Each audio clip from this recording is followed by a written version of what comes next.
Nós estamos dando início a mais uma reunião aqui no Instituto de Cultura Espírita do Brasil, o ICEB, uma reunião de estudos avançados, porque o Instituto é de estudos avançados do Espiritismo, agradecendo a Jesus, a Maria, aos nossos amigos espirituais, aos nossos anjos da guarda e a todos os mentores do ICEB, a oportunidade que estamos tendo de juntos nos reunirmos fraternalmente para estudarmos o Evangelho de Jesus e a codificação de nosso querido codificador Allan Kardec. Hoje nós temos, então, essa bênção que estamos aqui agradecendo ao teu coração, Jesus, pela oportunidade grandiosa e amorosa de aqui estarmos na condição em que estamos. E, estando no ICEB, vamos pedir a prece de abertura dos trabalhos ao nosso querido irmão César Reis. Senhor Jesus, benfeitores que nos amparam, inspiram e orientam, agradecemos pela oportunidade que se repete, por nos reunirmos aqui, em nome do Instituto de Cultura Espírita do Brasil, contando certamente com a presença de Jorge André, de Diolinda Amorim, de todos aqueles que fizeram como pioneiros a grandeza desse Instituto, para que nós possamos ter mais um encontro que vai falar profundamente ao nosso entendimento, à nossa inteligência, profundamente ao nosso coração, e mais uma vez vai nos convocar a uma relação rica, generosa, acolhedora, com todos aqueles que de nós se aproximam. O Instituto agradece pela oportunidade que se renova e pede ao Senhor que nós possamos ter o nosso irmão Rubim, como sempre, amparado, inspirado, apoiado pelo mais alto, a fim de que traduza com fidelidade os ensinamentos de que nós estamos necessitados na noite de hoje. Então, com as bênçãos do Senhor, com esses propósitos, declaramos iniciados os estudos programados para a noite de hoje. Graças a Deus.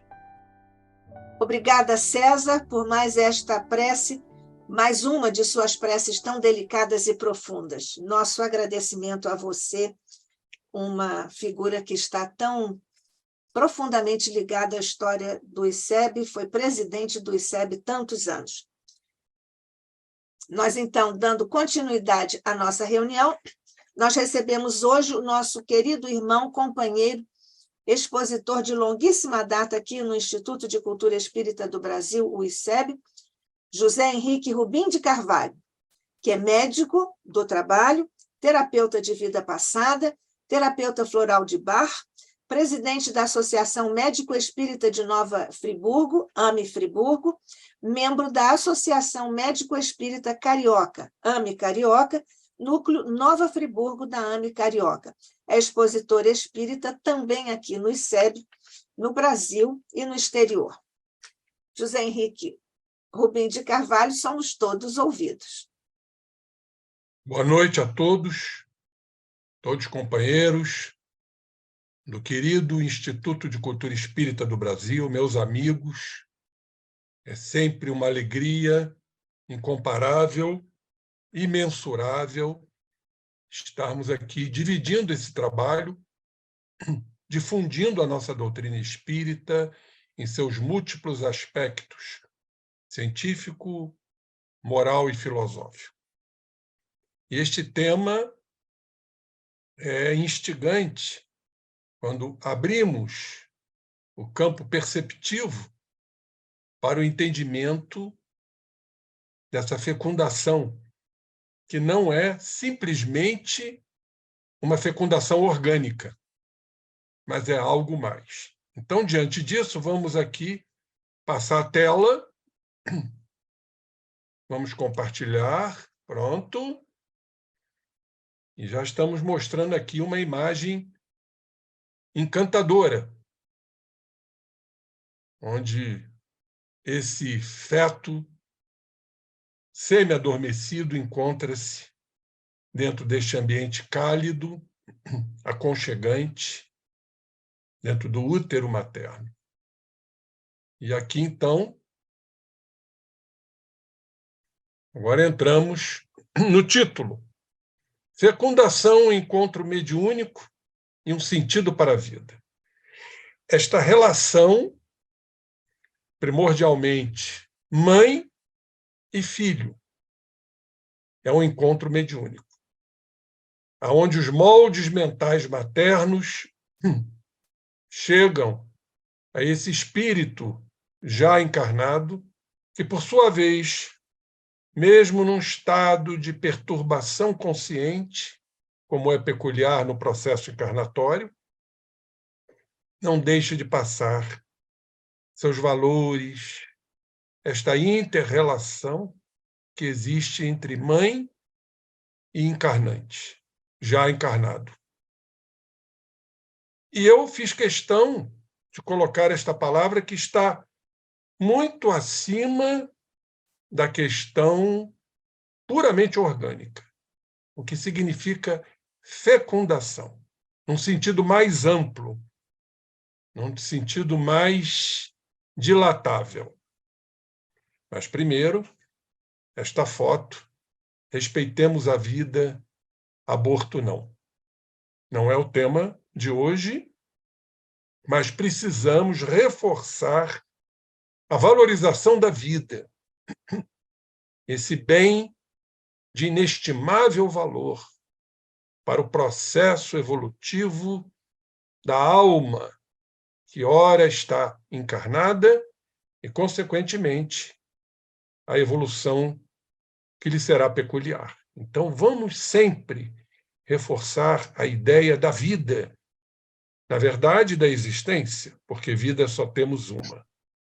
Mas, como disse, vamos recorrer a definições muito mais profundas do que significa fecundar. Dar origem a, procriar, perpetuar-se pela geração, multiplicar-se. Mas o sentido figurado, ele é muito importante.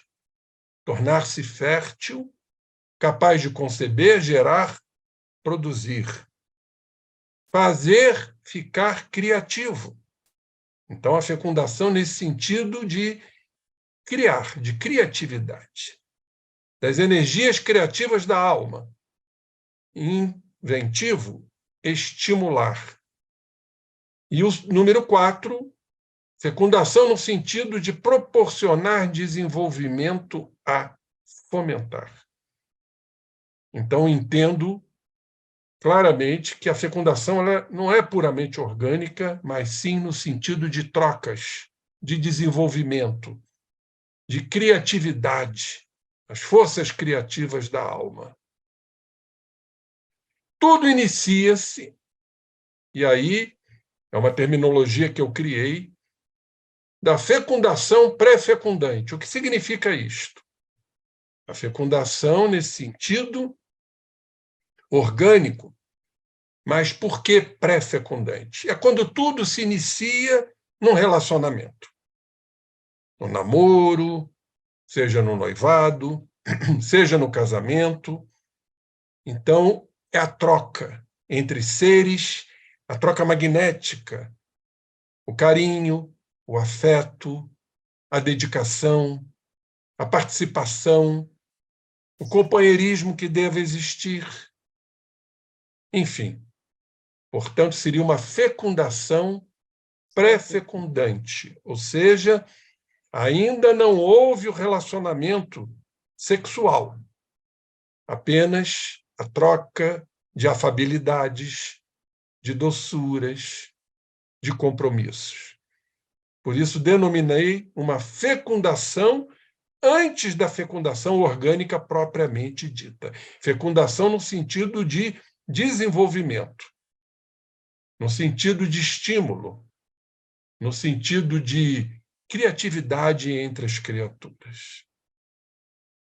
E aí, então, acontece que esses dois seres vão adormecer.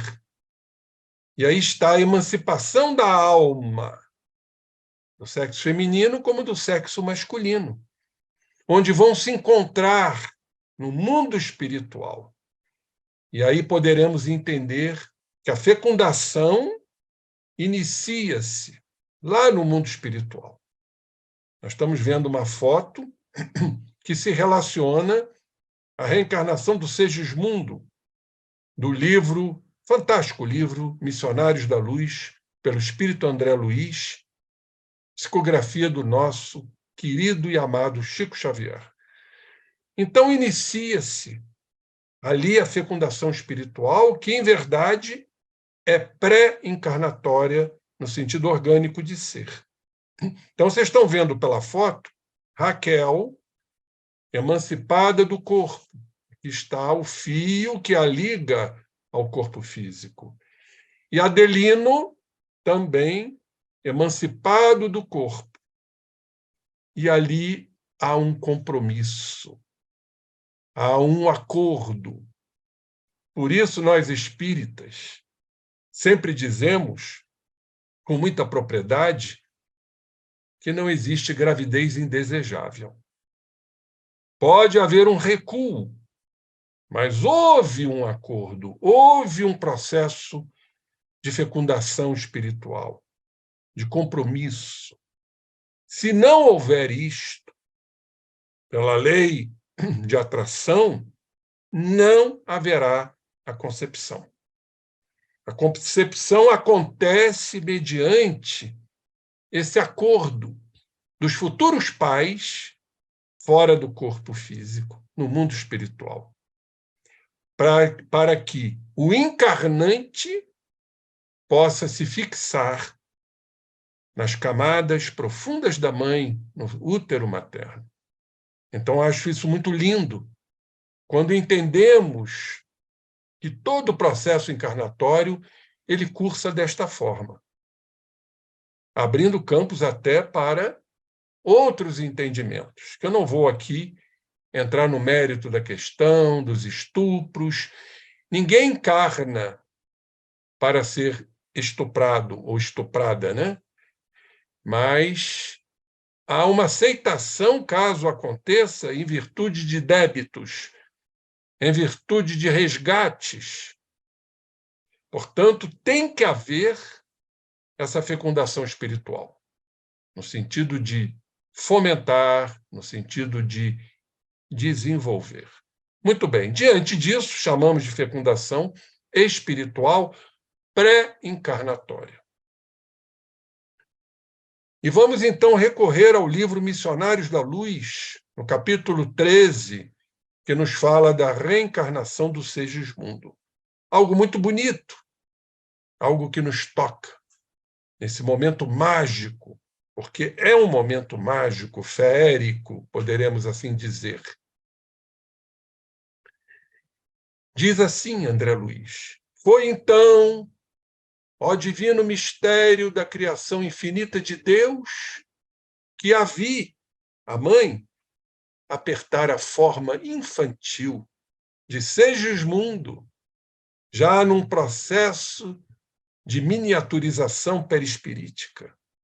Então a mãe ali aperta aquela forma infantil, um processo de trocas energéticas, de encontro ao coração, mas tão fortemente, tão amorosamente, que me pareceu uma sacerdotisa do poder da divindade suprema.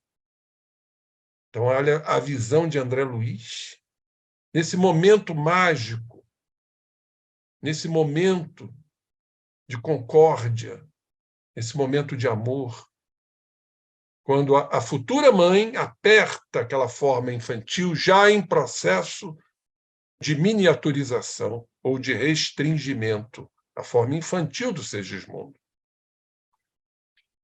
E aqui André Luiz prossegue nos dizendo: Segismundo ligara-se a ela como a flor se une à haste. Olhem o processo de interconectividade, processo de interdependência.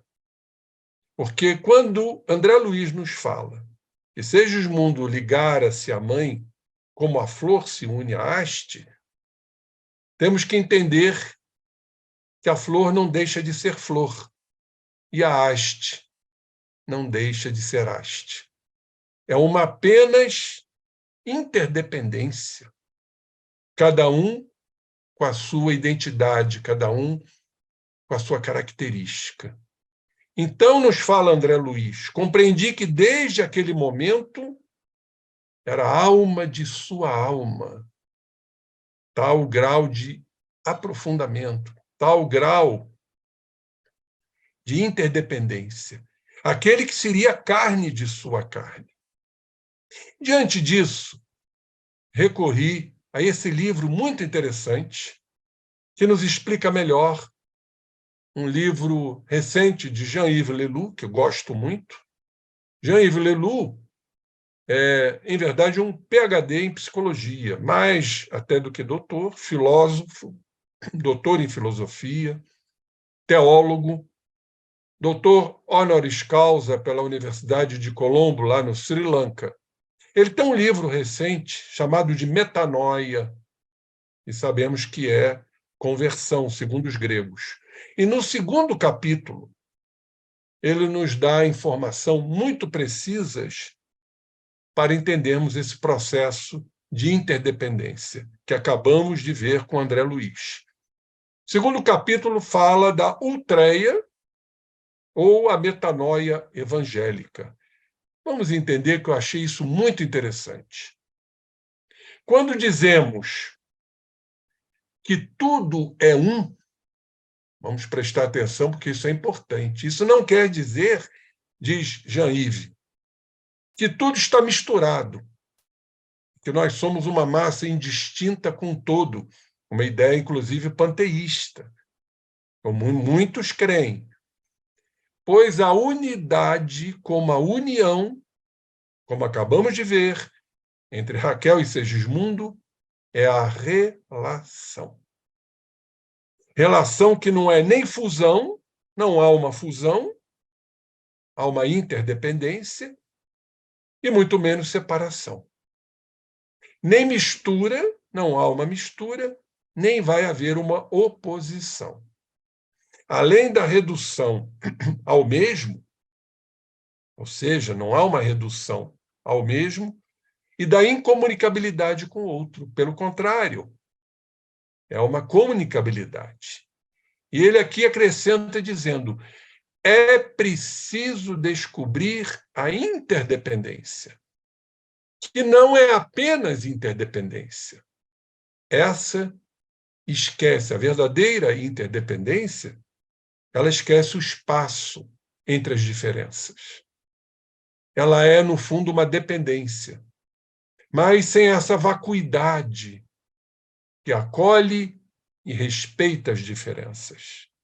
Quando a gente fala respeitar as diferenças, a gente, na verdade, está analisando as diferenças. E quando há esta interdependência, não precisa haver esse respeito às diferenças, porque, em verdade, há uma compreensão.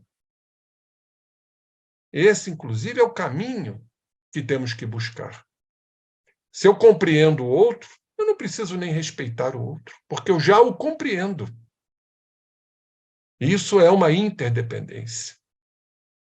Então, é exatamente o que aconteceu ali naquele momento mágico. E ele acrescenta aqui dizendo-nos: o sem forma contém e ama as formas. Da mesma maneira, o infinito é feito de todas as finitudes, assim como o oceano é feito de todas as ondas. Achei isso muito brilhante nesse sentido, dessa interdependência, que em verdade é uma dependência, mas sem uma vacuidade, sem um hiato, sem ter que respeitar as diferenças, porque cada um traz a sua identidade. Ou seja, o mundo trazendo a dele, e Raquel, a mãe, a futura mãe, trazendo a dela. E a participação do pai também, muito importante nessa tríade, pai, mãe e futuro filho. Diante disso, vai haver, então, o que chamamos de fecundação pré-natal.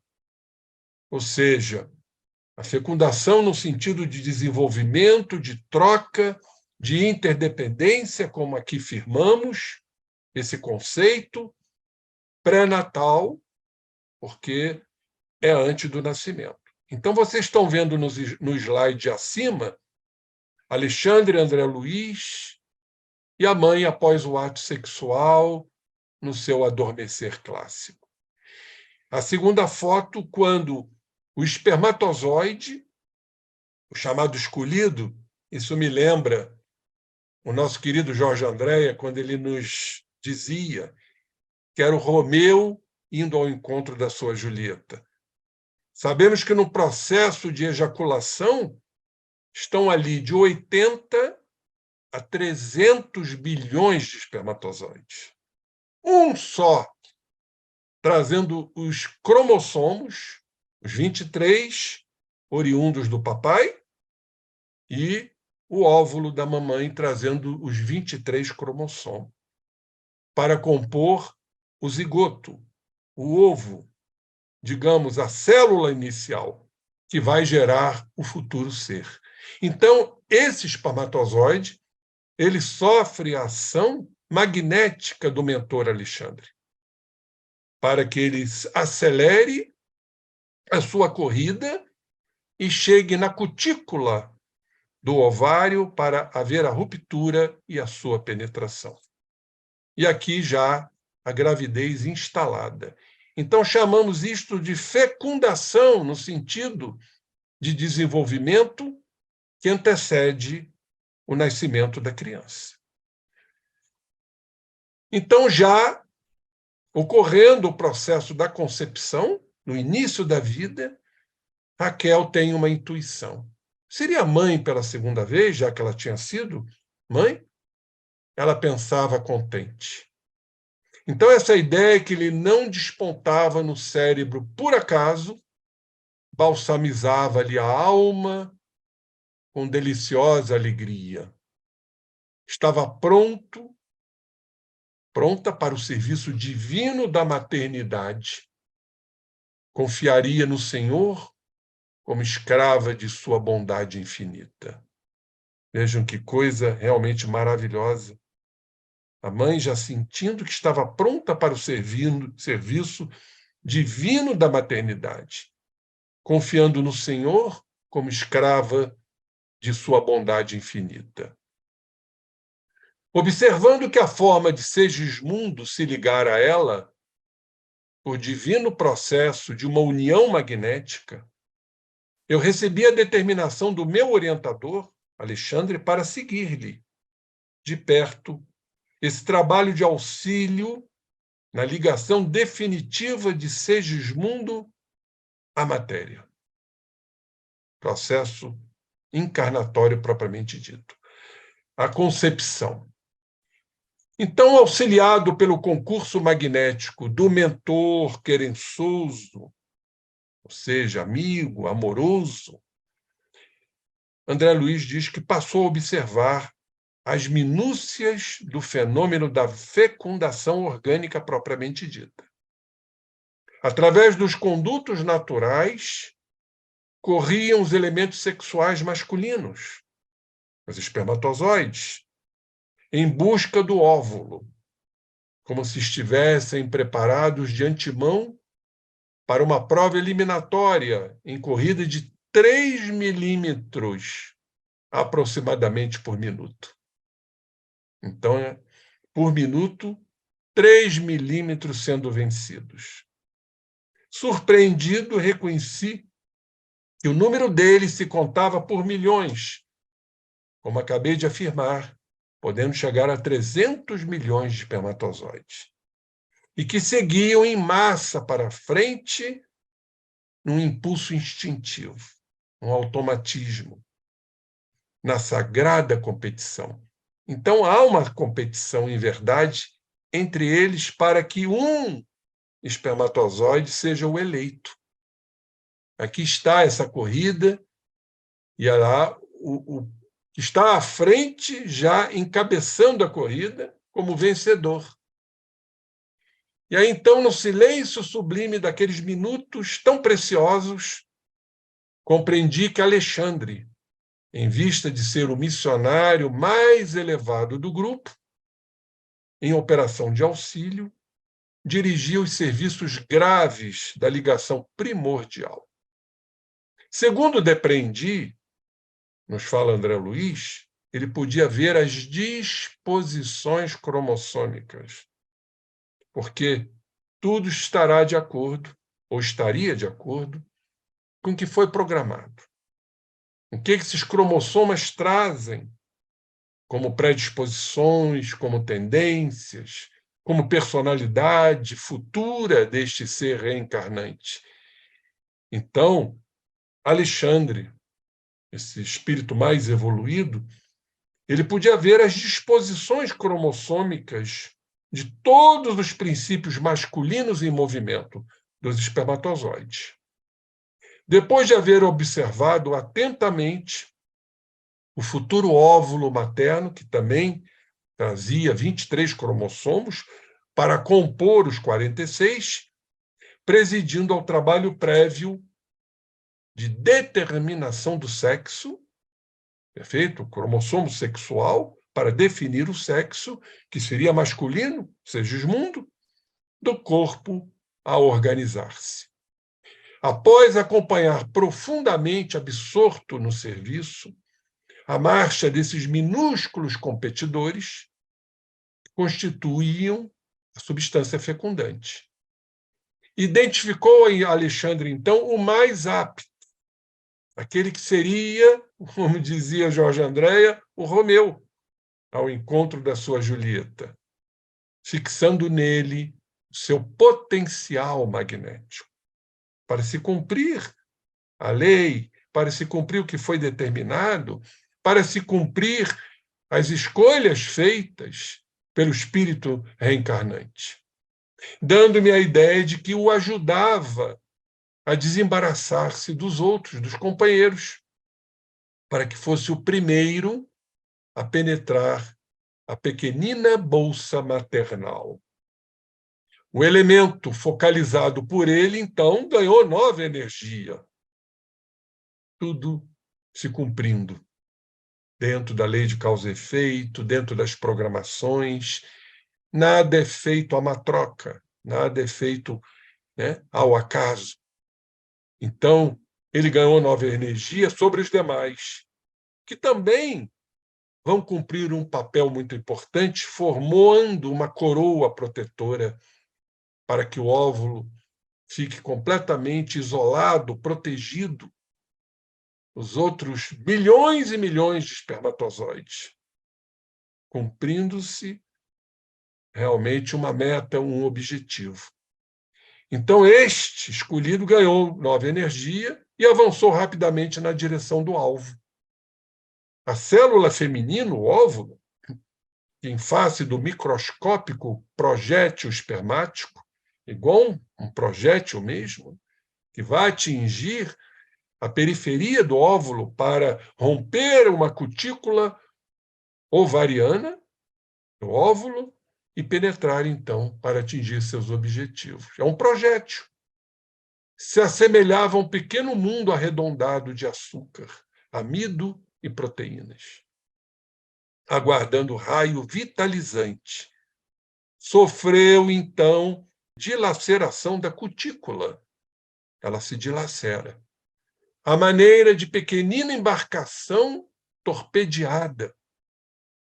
E enrijeceu-se, portanto, de modo singular, cerrando seus poros tenuíssimos, extremamente tênues, como se estivesse disposta a recolher-se às profundezas de si mesma. Vejam que coisa maravilhosa isto.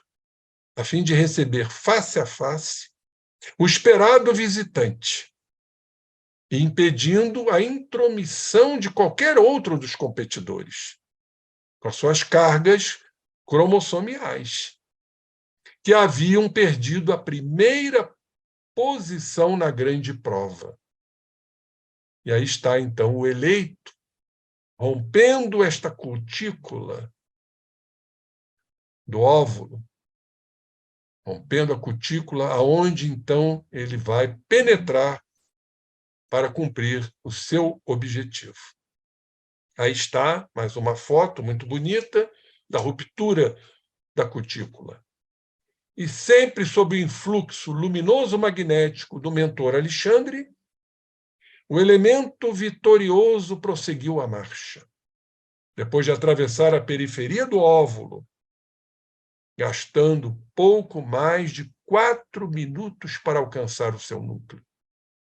Ambas as forças, masculina e feminina, formavam agora uma só. Como falamos no início, né? A interdependência, respeitando-se a identidade de cada um. Agora formavam uma estrutura só, convertendo-se, ao meu olhar, num tenuíssimo foco de luz. O meu orientador, absolutamente entregue ao seu trabalho, tocou a pequenina forma com a destra, mantendo-se no serviço, agora sim, da divisão da cromatina, a divisão celular, para formar, então, do zigoto ao embrião e a posteriori o feto, cujas particularidades são ainda inacessíveis à minha compreensão. André Luiz nos dizendo, ainda particularidades inacessíveis à compreensão. Conservando a atitude do cirurgião, seguro de si, na técnica operatória.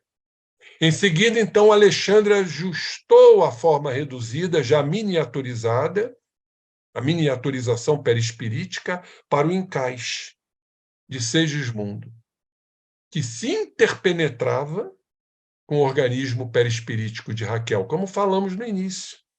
A interpenetração, a interconexão, a interdependência, que em verdade era uma dependência, como nos afirmou o grande filósofo.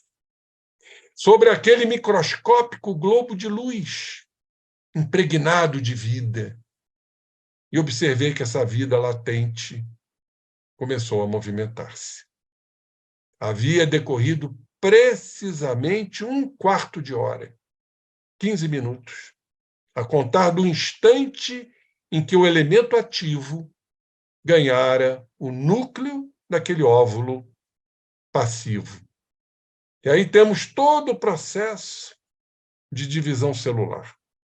Não vamos entrar aqui em particularidades de blástula, mórula, questões realmente ligadas à embriologia.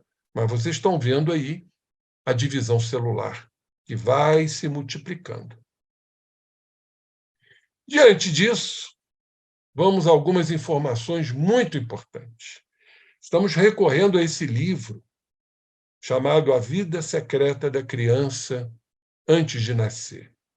Um capítulo que fala dessas influências materno-fetais.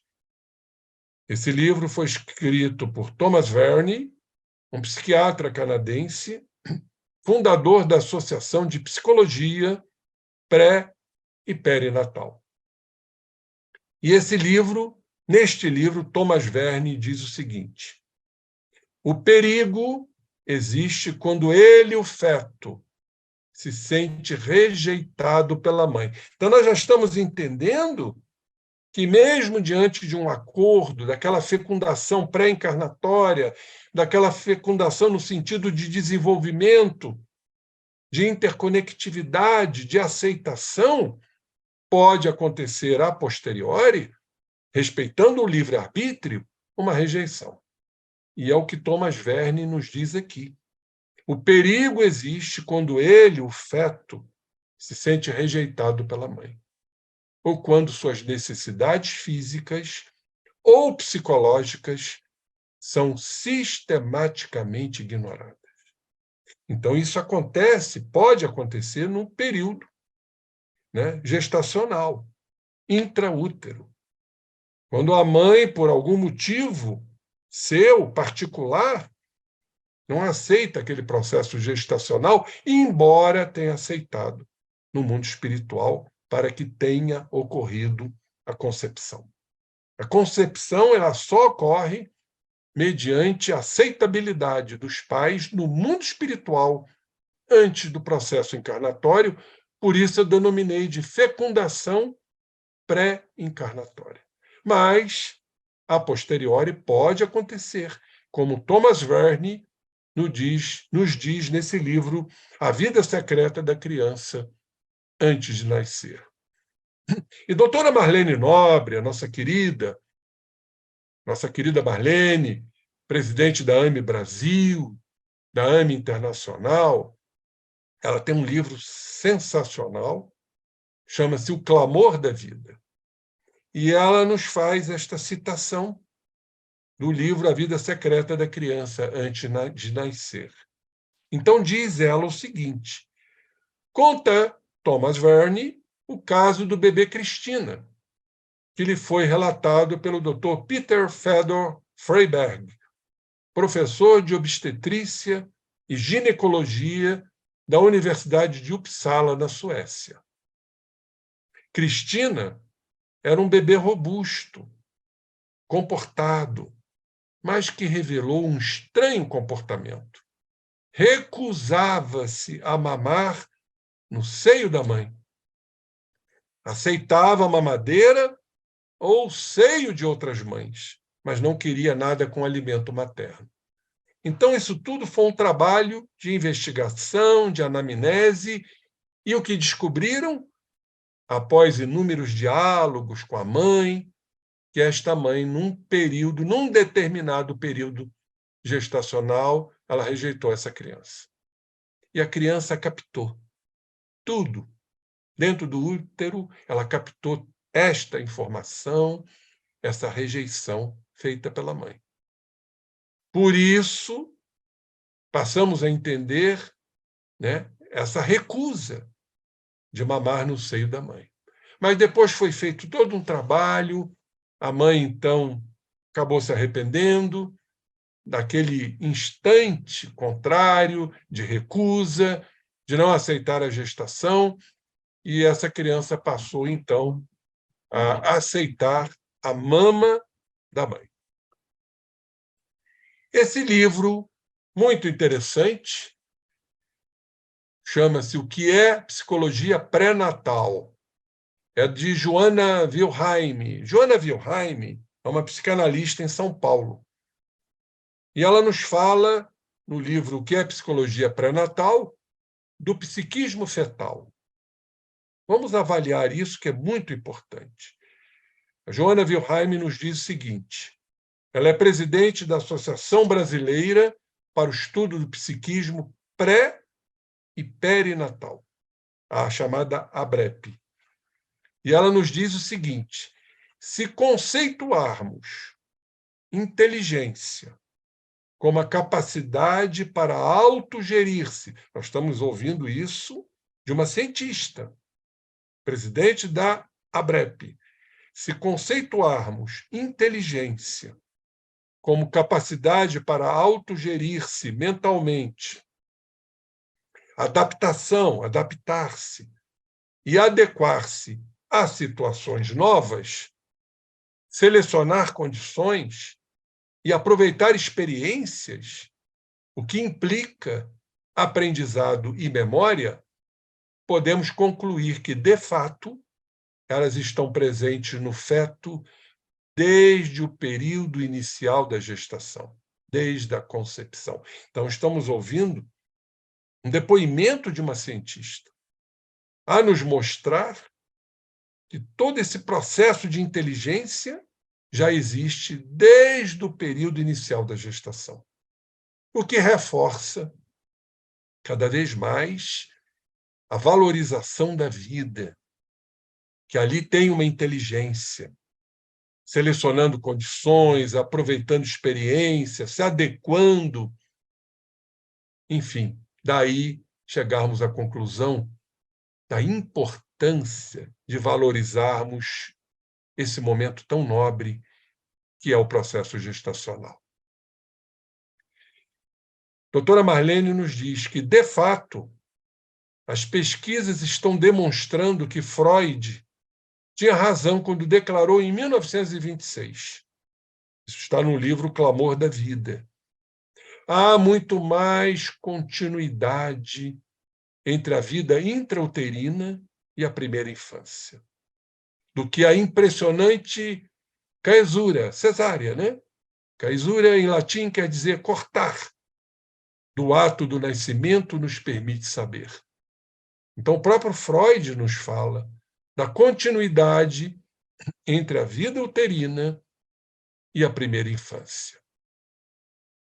Vamos, obviamente, recorrer aqui ao Livro dos Espíritos, da Lei de Justiça, lá na terceira parte, no capítulo 11º, Direito de Propriedade e Roubo, quando Allan Kardec pergunta essa importantíssima pergunta, questão 880 de O Livro dos Espíritos.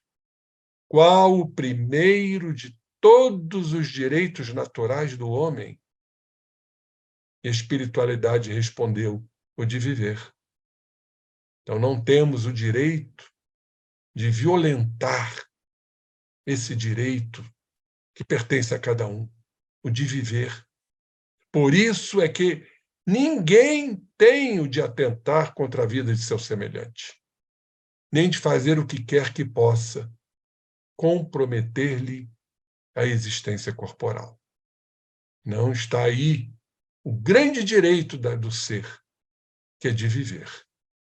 Mais uma vez, reforçando a importância, a valorização da vida, em todos os seus aspectos de fecundação. Não só orgânica, mas a fecundação no sentido de desenvolvimento, de criatividade. O que estamos criando em verdade? Quando espíritos, muitas vezes desafetos do passado, se reúnem neste momento mágico para que possam conviver. É a lei de Deus. Deus quer que nos amemos, como Jesus nos apontou. Amai-vos uns aos outros, como eu vos amei. Então, aí está a lei de reprodução. A família, que nós escolhemos antes de encarnar, como nós vimos na fecundação espiritual pré-encarnatória, para que possamos cumprir os objetivos maiores. Quando lá atrás nos violentamos, nos agredimos, nos dizimamos, e a lei de Deus faz com que retornemos. Quem conhece a história da reencarnação do Segismundo vai se lembrar perfeitamente bem. Capítulo fantástico do livro Missionários da Luz. Aí está o direito da vida, o viver. Aí está a preservação, a sobrevivência desse gatinho já se segurando na corda, porque ele precisa viver. Então, a maternidade, como vocês estão vendo aí, é uma sublime gestação. Ser mãe significa uma gestação sublime, para que nos reencontremos nesse momento tão importante do retorno ao orbe, aonde este ser está reencarnando. Voltando às questões da fecundação, já falamos da fecundação espiritual, pré-fecundante, a pré-natal, ou seja, antes do nascimento, e esse momento chamado de fecundação pernatal, ou seja, durante o nascimento. E aqui vamos priorizar a importância do parto normal, porque, em verdade, né, o parto já está a dizer normal. Claro que em situações outras temos que considerar o parto cesárea como uma necessidade. Mas este é o momento, como vocês estão vendo aí, da mãe sentindo o seu filho sair por suas entranhas, depois de 9 meses necessários de trocas, de magnetismos, das criaturas que já se acordaram, ou seja, chegar a um acordo no mundo espiritual, no processo de fecundação pré-encarnatória. Então, estamos vendo esse momento muito importante, a chamada fecundação pernatal, durante o nascimento. Então, vamos agora, fecundação pós-natal. E vocês estão vendo aqui 4 períodos do nascimento, esse momento importantíssimo do aleitamento materno. Vimos o caso do bebê Cristina, que rejeitou sua mãe, porque a mãe a rejeitou no período gestacional. Mas o primeiro leite, chamamos de colostro, o primeiro leite. Deus é maravilhoso, porque no momento do nascimento há uma espécie de separação. Então há uma atenuação diante disso, quando a mãe, então, vai amamentar a sua criança, o aleitamento materno, que é importantíssimo. E aqui vemos momentos especiais da criança em evolução, da importância da educação, a criança já atingindo a idade da adolescência, da aborrecência, como muitos dizem, e esses momentos muito importantes. As pessoas às vezes me perguntam, diante de tantas turbulências, diante de tantas conturbações, dificuldades que as criaturas estão enfrentando na atualidade, as pessoas muitas vezes me perguntam em palestras, seminários, qual a salvação para esse mundo que ora está em transição? E eu não vejo outra palavra, outro vocábulo, outro termo a não ser educação. Educação no lar, a chamada educação moral. Cabe aos pais educar adequadamente seus filhos. Vivemos momentos muito difíceis, de permissividade, de liberalidades, de vulgaridades até, onde estão faltando essa ascensão dos pais em relação aos seus filhos. Muitos estão, lamentavelmente, cedendo à permissividade que faz com que tudo se dê aos filhos, quando sabemos perfeitamente que há momentos que precisamos dizer não, há momentos que precisamos dizer sim, há momentos que precisamos dizer não e sim, e há momentos que precisamos dizer sim e não. Porque o filho, sabemos, ele quer realmente que haja uma intervenção direta dos pais, freios, inclusive, porque isso é fundamental para o crescimento, a formação do ego. Há de haver exatamente essa ascensão.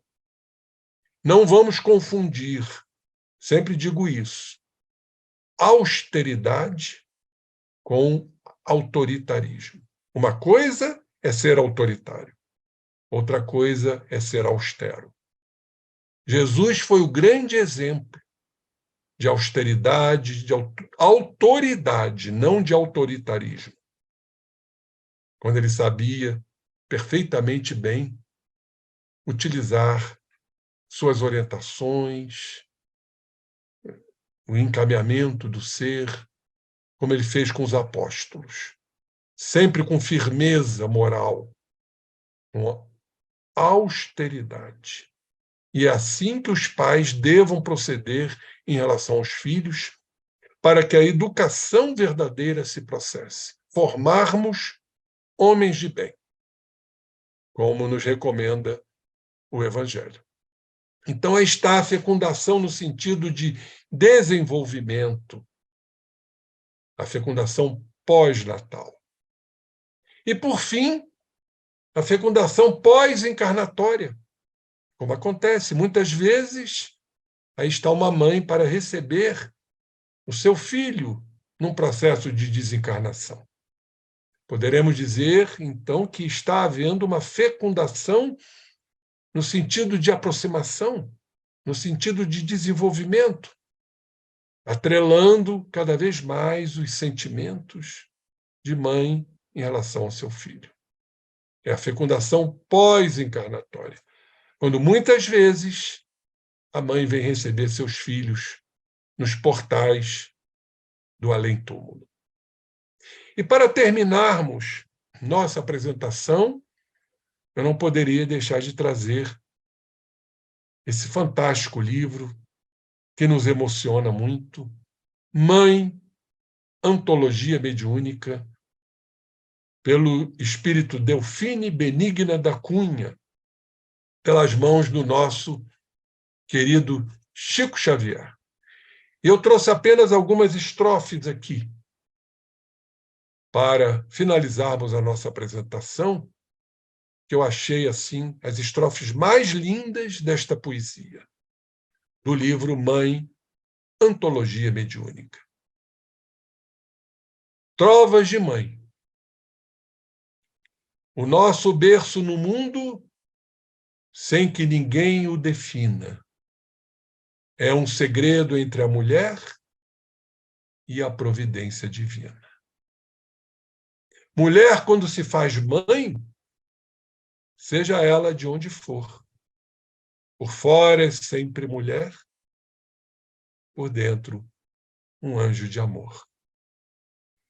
Maternidade na vida, que o saiba quem não souber. É uma luz que Deus acende no coração da mulher. Queridos companheiros, esta apresentação é realmente algo que mexe conosco. Eu fiz essa apresentação num congresso do Medinesp, porque ele foi todo idealizado no sentido de nos trazer a fecundação, não somente um processo orgânico, mas algo que transcende, algo que ultrapassa os limites físicos, porque eles são, em verdade, espirituais. Então, eu encerro aqui minha apresentação e fico aqui à disposição de quaisquer tipos de perguntas, caso ocorram. Obrigado, mais uma vez, por esse instituto que me abriga, por esses companheiros tão queridos que nos acompanham, que me acompanham. Paz no coração para todos. E encerrando dizendo a importância da vida, a importância da encarnação, a importância da fecundação, a importância de entrelaçarmos essa interdependência que deverá acontecer para que possamos evoluir como seres, irmãos e fraternos, que foi tudo aqui apresentado. Muito obrigado. Deus nos abençoe sempre. José Henrique Rubim de Carvalho, nós estamos muito agradecidos, emocionados mesmo, com a profundidade, naturalmente, a sua abordagem, poderíamos dizer criativa, mas diríamos profunda e multifacética, em diferentes graus de profundidade e extensão, porque é na transpessoalidade que você encontrou um caminho para nos trazer essa diferença, inclusive vibratória, dos momentos em que há a encarnação ou, na verdade, a fecundação do espírito em vários níveis da sua trajetória ao longo, digamos assim, de uma encarnação. E foi muito precioso o que você nos trouxe hoje. Então, você poderia estender um pouco mais as questões do que hoje se considera a psicologia do feto, a psicologia fetal. Como é que você vê isso à luz dessas etapas que você nos trouxe e à luz do que nós sabemos da bagagem do espírito reencarnante? Perfeitamente, minha querida Nádia. Como disse a doutora Joana Wilhelm, ali está já uma inteligência formada, com capacidade de autogerir-se, de adaptar-se, de desenvolver memória, aprendizado. Esse momento tão nobre, aonde ali já tem um espírito se interconectando com a mãe. A mãe atuando sobre o feto e o feto, por sua vez, também atuando na mãe. Essa conexão mágica, feérica, podemos assim dizer. E, entendendo, mais uma vez, dentro do processo evolutivo que trouxemos aqui, desse acordo que houve no mundo espiritual, antes do processo físico, antes do processo encarnatório. Então, ali é a consumação de algo que foi programado, estipulado. Claro que tudo isso, sob a regência dos espíritos superiores, para, inclusive, a formação da personalidade do ser encarnante, porque ele vai trazer, obviamente, o que eu chamo de um deslocamento energético da individualidade. Nós somos seres que temos a individualidade, os arquétipos.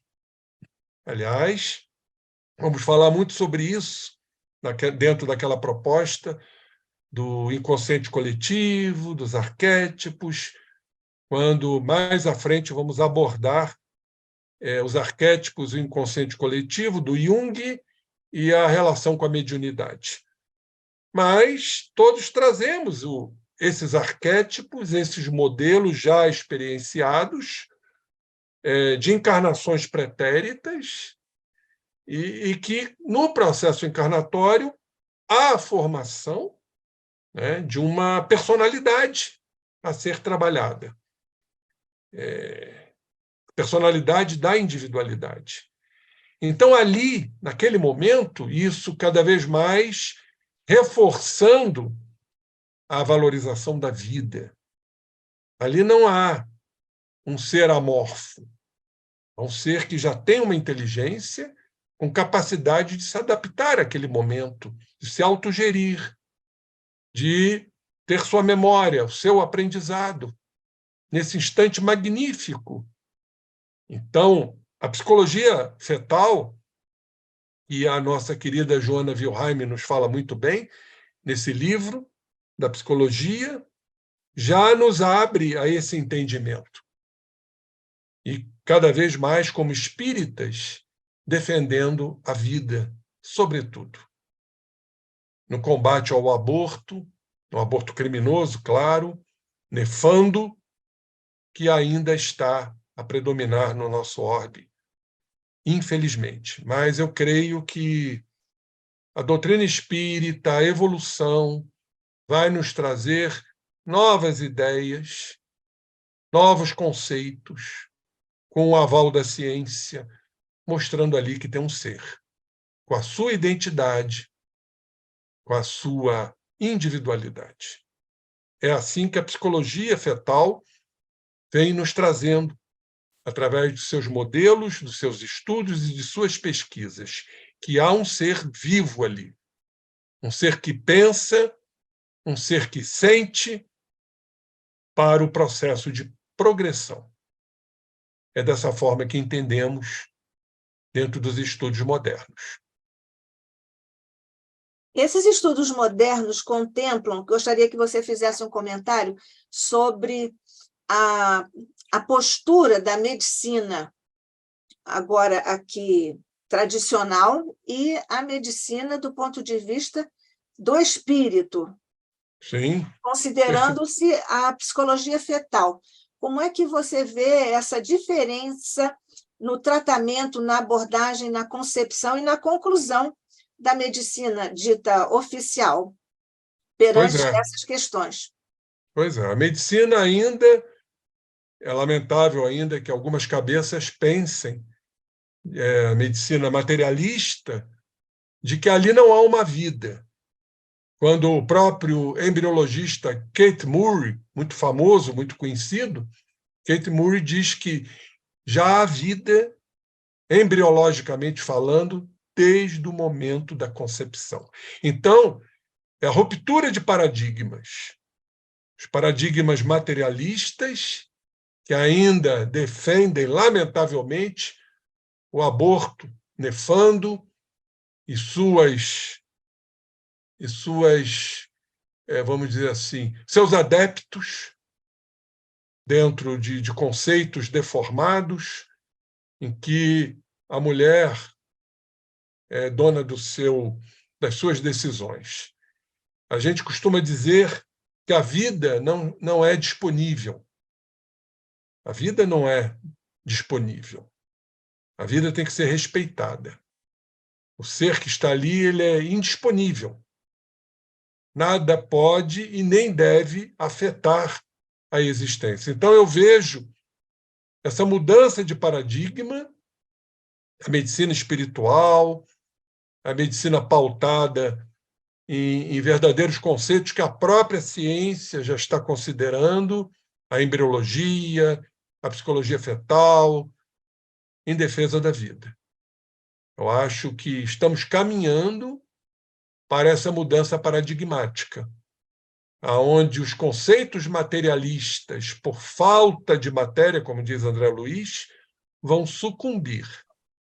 Rubim, qual o papel do perispírito a partir da fecundação? Ele indaga ainda se todas as fecundações são consentidas preliminarmente. O papel do perispírito é o campo morfogenético. É através do perispírito, esse campo organizador da forma, campo morfogenético, como queiram, o modelo organizador biológico, sob a ação do espírito. O papel do perispírito é fundamental, porque ele está ligado intimamente às células-tronco, às células que vão se diferenciar nos respectivos órgãos, nos futuros órgãos. O processo de diferenciação de células gástricas, de células neurológicas, ósseas, na formação do corpo. Claro, sob a regência do espírito. Então, o papel do perispírito é fundamental na divisão celular, nas células-tronco propriamente ditas. E ele pergunta se todas as fecundações são consentidas preliminarmente. Sim, eu afirmei isso. Eu vejo a questão da concepção cumprindo-se a lei de atração. Então, tudo é organizado, eu chamei isso de fecundação pré-encarnatória, ou fecundação espiritual. Há um acordo, há uma programação, como vimos, na reencarnação de Segismundo, isso está muito bem explicado, entre Raquel e Adelino e o Segismundo, que foram adversários do passado. Ali eles se reuniram, né, claro, sob a regência da espiritualidade, para que ele pudesse voltar. Então, tudo é realmente consentido preliminarmente. Senão, não vai se cumprir a atração fluídica, para que, então, o espermatozoide escolhido possa fecundar o óvulo, formando, então, o que chamamos de zigoto. O zigoto quer dizer ovo, para que depois, a posteriori, começar a surgir a divisão celular. Tanto que aqui ele pergunta o que faz com que aquela célula que se divide em 2, 4 e 8 sejam, afinal, células do sangue, dos ossos e do cérebro. Eu já expliquei isso. Acabei de falar a questão das células-tronco. O papel importantíssimo.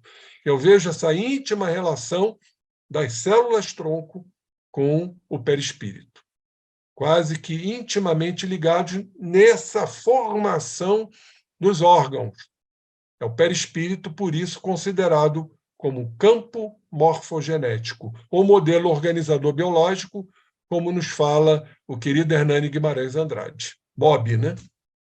Isso. O nosso querido operador, Carlos, ele está aqui também fazendo uma observação. Isso vai agora com relação à pergunta que o César Reis fez sobre o consentimento preliminar de toda e qualquer fecundação, porque ele pergunta, sabendo-se que é muito sensível esse assunto, mas como esse encontro mediúnico se dá no caso de um estupro? Pois é, eu até falei no transcurso da minha apresentação.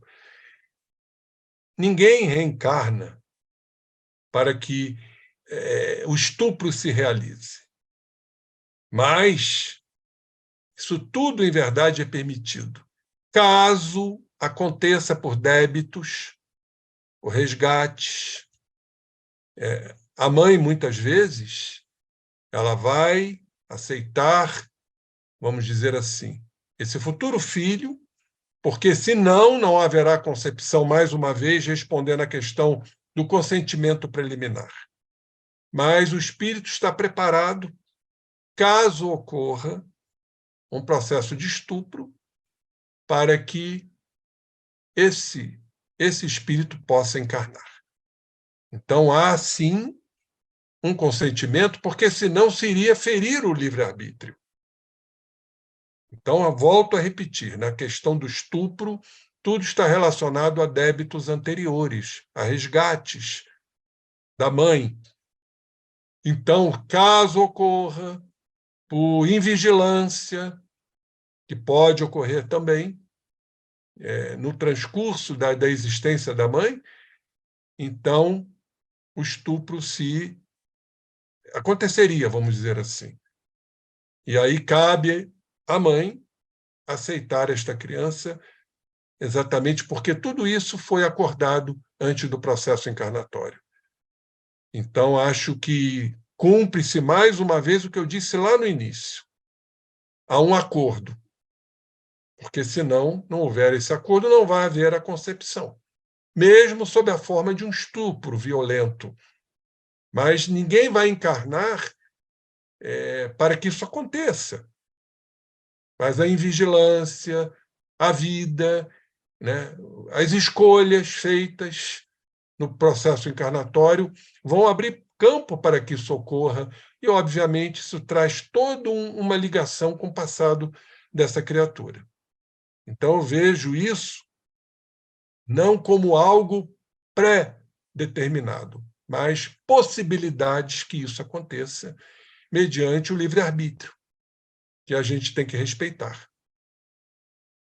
Rubim, por sensibilíssimo que seja o tema, alguns que estão conosco podem estar pensando que essa sua fala, e quando nós todos nos referimos a esse lamentável caso que é o estupro, em termos de adultos.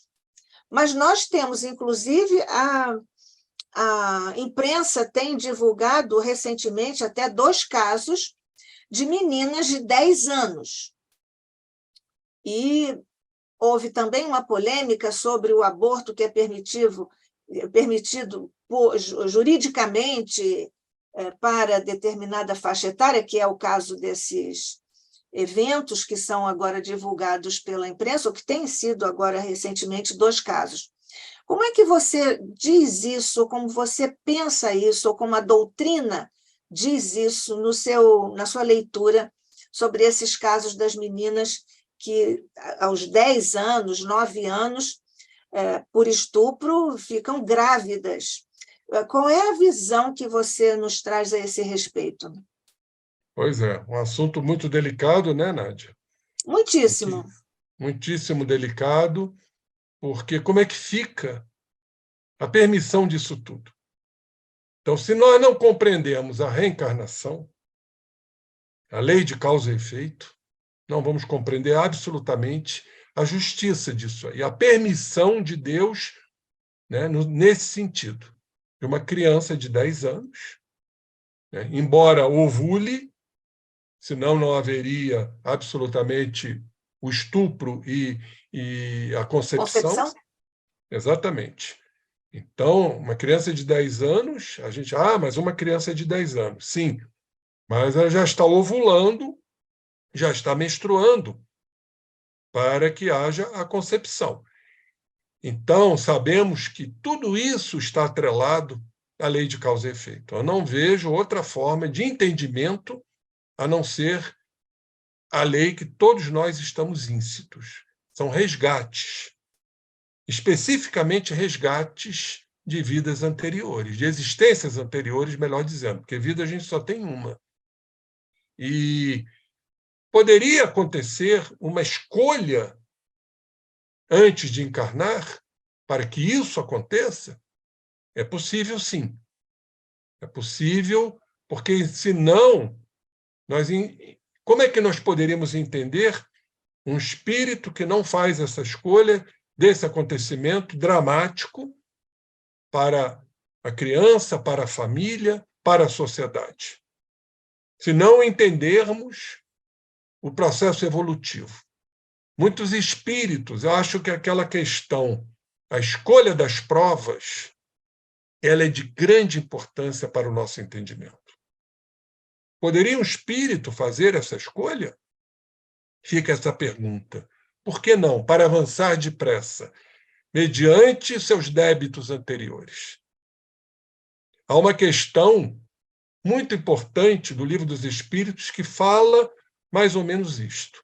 Na escolha das provas, que Deus permite que o espírito ainda em evolução, o espírito que esteja ainda atrelado a tantos débitos, faça uma escolha relativamente dolorosa, para que ele, esse espírito, diante do seu sofrimento, que vai ocorrer pelas escolhas equivocadas, ele possa resgatar suas dívidas. Isso está lá, eu não me lembro o número da questão, mas é uma questão muito importante para entendermos como é que um espírito faz uma escolha tão equivocada e tudo isso é permitido. Então fica essa questão aí do Livro dos Espíritos para a gente analisar em profundidade. O respeito à escolha que Deus permite, que vai gerar um sofrimento, mas que ele vai crescer diante desse sofrimento. É dessa forma que a gente, como espírita, entende. Rubim, que ensinamentos nós podemos aurir da doutrina espírita, à luz do Evangelho, evidentemente, para um caso de uma menina de 9, 10 anos, como é o caso de alguns eventos que nós, lamentavelmente, também tivemos vimos noticiados aí, quando, por decisão legal, a justiça não só autoriza, mas quase que praticamente obriga o abortamento. Que orientações, ensinamentos nós podemos aurir à luz da doutrina espírita? Bom, Nádia, é lamentável que as leis humanas ainda estejam tão primevas. A gente entende a dor que isso tudo gera para esse espírito, para a família, para a sociedade. Agora, o que não podemos aceitar, ali, volto a dizer, não está um ser disponível. Então, acho que a lei ela falha muito nesse sentido por não compreender a reencarnação. O dia que compreendermos e os seres humanos compreenderem a reencarnação, tudo vai ficar um pouco mais fácil. O que não podemos entender e aceitar é que haja o sacrifício de uma existência que ali está. Que muitas vezes ali vai ter o arrimo da família. É um ser que veio, às vezes, para ajudar essa família. Então, isso é uma violência que foge às leis de Deus, a gente retirar uma existência por conta até de caprichos pessoais, que as leis humanas, infelizmente, contemplam. E que nós sabemos que isso fere completamente os princípios da vida como eu acabei de dizer, questão 880 de O Livro dos Espíritos. O grande direito é de viver. E temos que respeitar isto. Acima de quaisquer coisas, por mais dolorosas que sejam, nós não temos esse direito de aniquilar uma existência que está ali para cumprir um papel. E esse papel, muitas vezes, só através do entendimento da reencarnação. Eu não vejo outro modelo que possa contemplar um assassinato, porque, no fundo, é um assassinato. Está se tirando uma vida que, como já foi comprovado pela psicologia fetal, já tem uma existência ali com capacidade, repito, de se autogerir, de se adaptar, de selecionar condições, de ter aprendizado, de ter memória, independentemente da forma que tenha sido. Nós não temos esse direito, absolutamente, de sacrificar absolutamente qualquer tipo de existência. Aliás, está lá em Hipócrates. Hipócrates fala muito bem sobre essa questão. Nós não temos esse direito de matar um ser. Essa é a grande realidade. Por falar no juramento hipocrático, Rubim, você sabe muitíssimo bem que o texto original do Hipócrates, quando foi trazido e é hoje usado nas formaturas, nas faculdades de medicina, existem partes do juramento hipocrático original que foram, digamos assim, subtraídos aqui no juramento, digamos, brasileiro. Eu não sei se em outros países também foram, digamos assim, extraídos alguns trechos, mas no Brasil certamente que foram. Mas, enfim, só porque você citou o grande Hipócrates. Que, por sinal, né, Nádia, vamos relembrar aqui, foi uma das encarnações do Hahnemann, né? Do Hahnemann, exatamente. Não por acaso, né? Que o acaso não Exatamente. existe e essas coisas estão muito interligadas.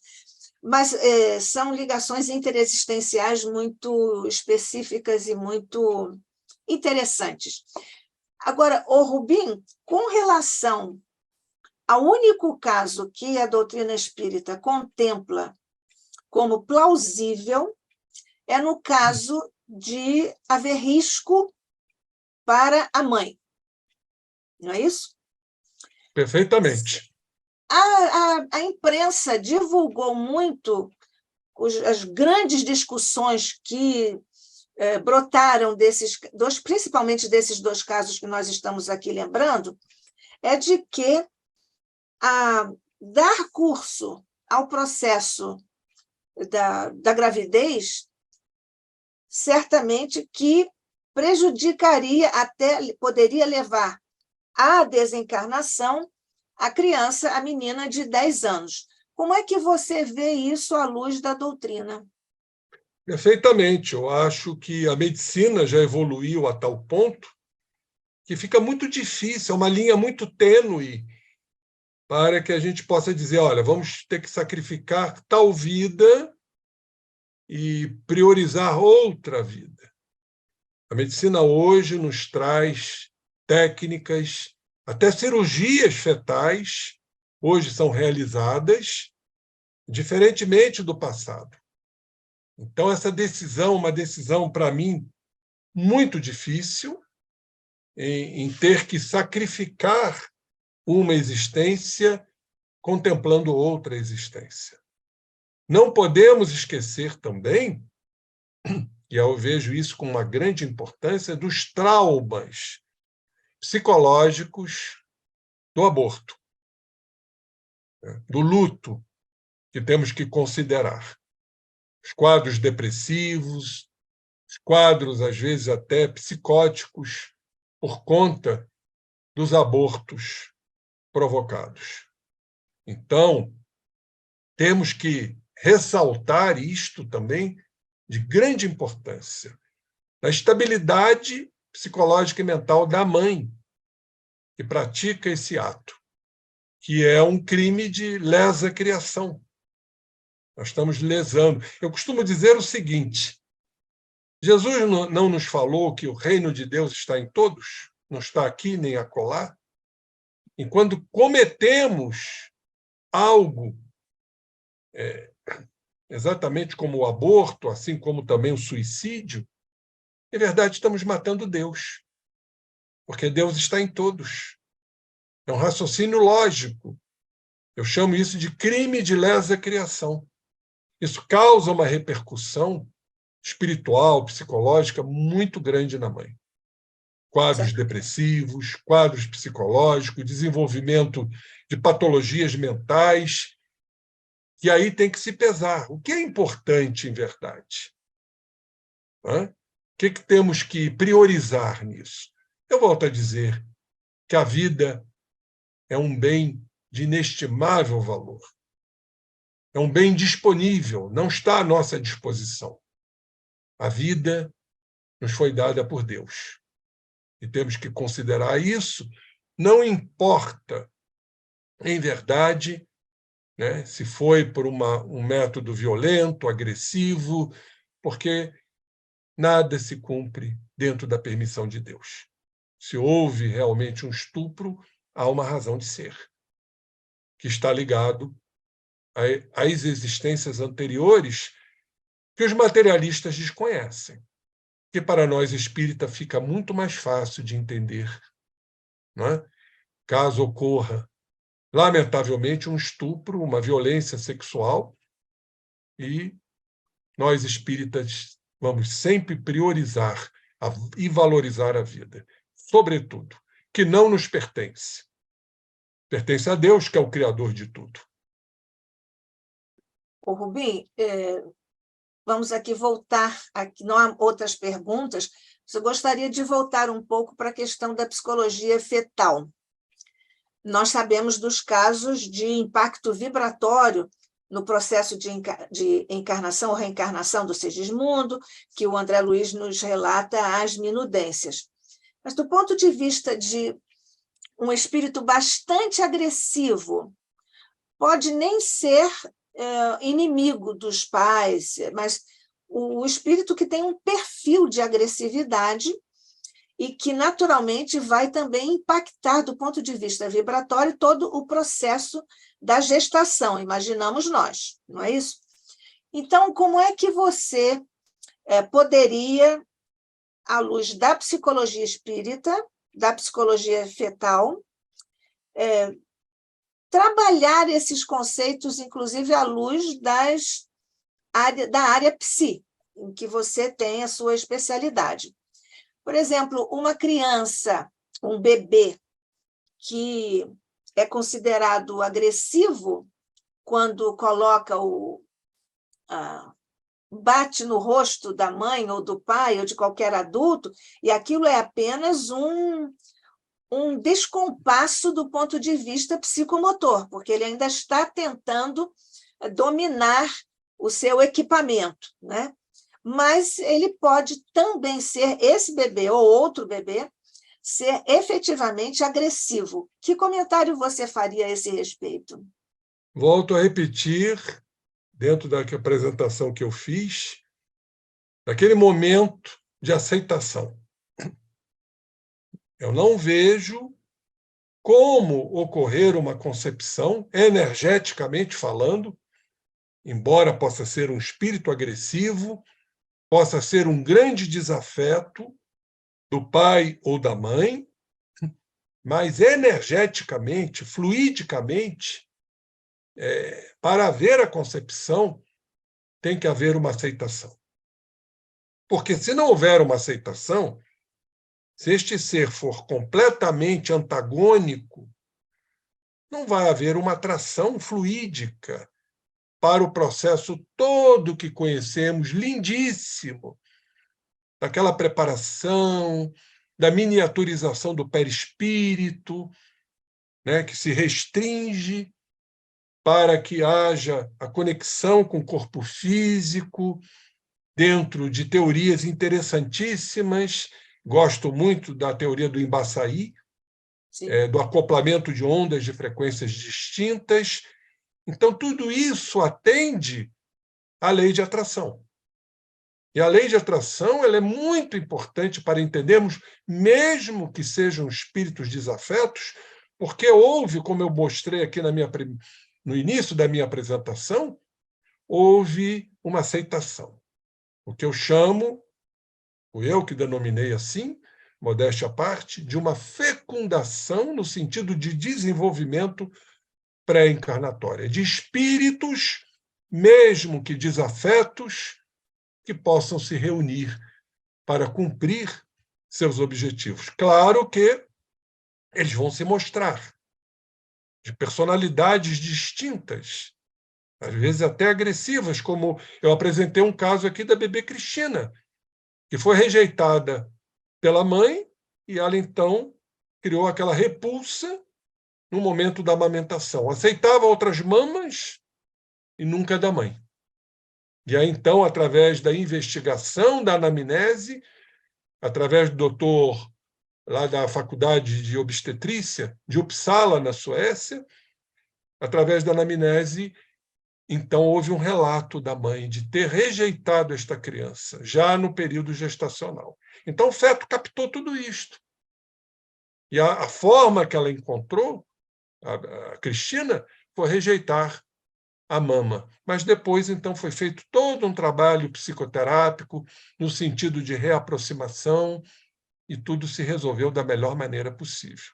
Então, é possível, sim, que hajam essas divergências mediante as personalidades distintas que são.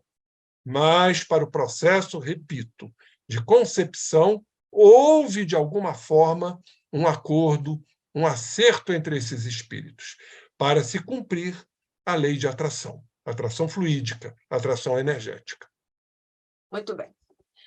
Nós não temos aqui nenhuma outra pergunta. E, Dago, se você quer fazer algum comentário final? Eu fico feliz em poder, né, trazer a doutrina espírita dentro desse estudo, a magnífica doutrina espírita. Eu não vejo, né, nada que ultrapasse o Consolador prometido, porque a doutrina espírita cumpre diretamente o amor. Ela nos traz objetivamente o amor que nos aproxima. E se hoje ainda somos refratários, resistentes, recalcitrantes, um dia nós cederemos mediante a lei de amor que está em nós. E que ainda o ser humano não compreende o que Jesus nos disse: amai-vos uns aos outros como eu vos amei. Ainda estamos nos primórdios do amor possessivo, do amor eros, do amor para atender os interesses pessoais. O verdadeiro amor que vai se cumprindo ao longo do processo evolutivo, o amor companheirismo, o amor de compartilhamento, o amor renúncia, para que um dia possamos nos amar incondicionalmente, que será a nossa destinação. Acho que é isso que eu quero dizer e que todos entendem à luz da doutrina espírita. Muito bem. E à luz da doutrina espírita e à luz aqui dos nossos mentores no ICEB, nós agradecemos mais uma vez a você, querido José Henrique Rubim de Carvalho, por mais esta apresentação não só delicada, precisa e preciosa, profunda. Muito obrigada, diz o ICEB agora para você, meu querido irmão amigo. Que a paz de Jesus permaneça sempre com você. Nós vamos juntos agora agradecer, mestre querido, a bênção deste encontro em teu nome, aqui na casa de Deolindo Amorim, com a presidência de honra de Jorge Andréia e na companhia estimada e preciosa dos nossos demais mentores que trouxeram o Instituto até o momento atual e que certamente vão continuar a nos ajudar para darmos continuidade ao Instituto de Cultura Espírita do Brasil no cumprimento de sua missão, tal como foi idealizada pelo coração e pela mente de nosso querido Deolindo Amorim.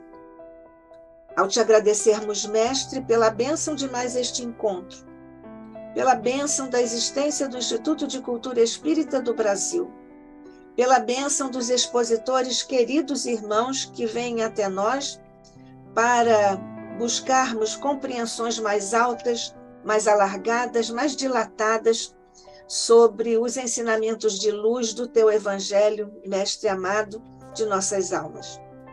Nós ainda te rogamos, se nos for ainda lícito pedir-te, mas nós te pedimos, Mestre, permanece conosco, abençoa todos os nossos irmãos em duras provas e expiações, como aliás nos alertaste, que estão agora nesses nossos irmãos, nessas circunstâncias, ainda que dolorosas, no planeta que diriges tão amorosamente. Guarda-nos, Mestre querido, sob tua paz e tua luz. Permite que o manto de Maria possa nos acobertar a todos em nossas humanas dificuldades. Abençoa o nosso querido José Henrique Rubim de Carvalho e a todos nós que em ambos os planos de existência aqui estivemos hoje, mas ainda estaremos juntos nos nossos próximos encontros aqui no Instituto de Cultura Espírita do Brasil, o ICEB. Guarda-nos, portanto, Mestre, ilumina-nos os caminhos, potencializa nossa fé, abre nossas mentes para esses entendimentos mais profundos e alargados, e desce uma luz de teu coração por sobre os nossos. Que assim seja, hoje e sempre, sob a graça de nosso Pai. Assim seja.